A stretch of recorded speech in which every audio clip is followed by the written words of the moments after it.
Hey, welcome to Daily Devo. I'm Pat. Today we're going to talk about kingdom living.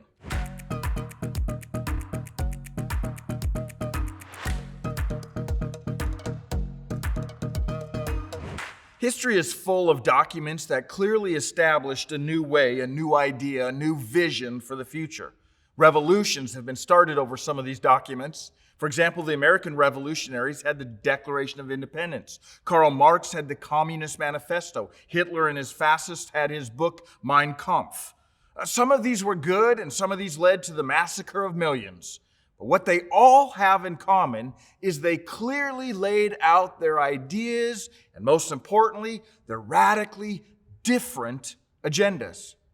Over the next few weeks, we're going to look at the longest recorded message we have of Jesus, what we might call Jesus' declaration of his kingdom. It's composed of 3 chapters, Matthew 5, 6, and 7, and is often called the Sermon on the Mount. Here's how it begins, Matthew 5, 1 and 2.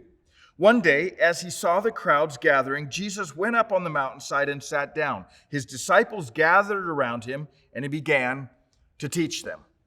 So you'll see a picture on the screen, and this is probably the location where this took place. You can see the Sea of Galilee there. There's almost this natural amphitheater where Jesus is standing. And so what you have is hundreds of people there listening to Jesus. Flip a few pages in your Bible to Matthew chapter 7, verse 28 to 29, and here's how the eyewitnesses describe what happened when Jesus finished his message.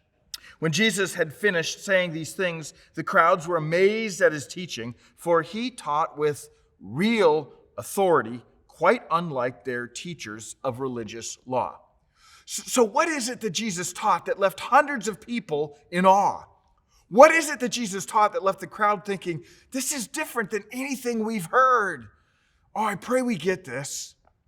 Jesus is teaching about the attitudes, the character, and the conduct of those who claim to be his followers. He's teaching about the attitudes and character and conduct of those who would claim to be his followers. Okay, here's where this really gets radical. Jesus is clearly articulating his manifesto for his kingdom. These 3 chapters are describing what it looks like to live out the kingdom of Jesus.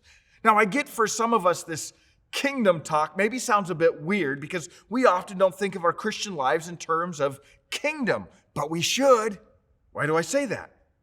Do you know that Jesus will use the word kingdom over 150 times in the 4 Gospels? Did you know that the prophets like Isaiah, Jeremiah, Daniel, and others who prophesied about this coming Messiah nearly always referenced him setting up his what? His kingdom. In fact, when you and I chose to become followers of Jesus, when we put our faith in Jesus as our Savior and Lord, when we were in actuality choosing at that moment to be part of his kingdom. And that's a really, really cool thing because his kingdom is one of righteousness and justice, perfection, peace, love. And unlike any other kingdom this world has ever known, Jesus' kingdom will never end. So what Jesus does in these 3 chapters is unpack for you and me what it will look like when we live out this kingdom. Jesus expresses the implications of his rule in our lives. This message he gave on that hillside some 2,000 years ago is incredibly radical because it articulates how we will think and act when we allow Jesus to be the king of our life. How will we think and act when we allow Jesus to be the Lord? But it's also very important for you and me to understand that these radical words of Jesus are not telling you and I how to get to heaven, but what life should be like for those that are on their way to heaven.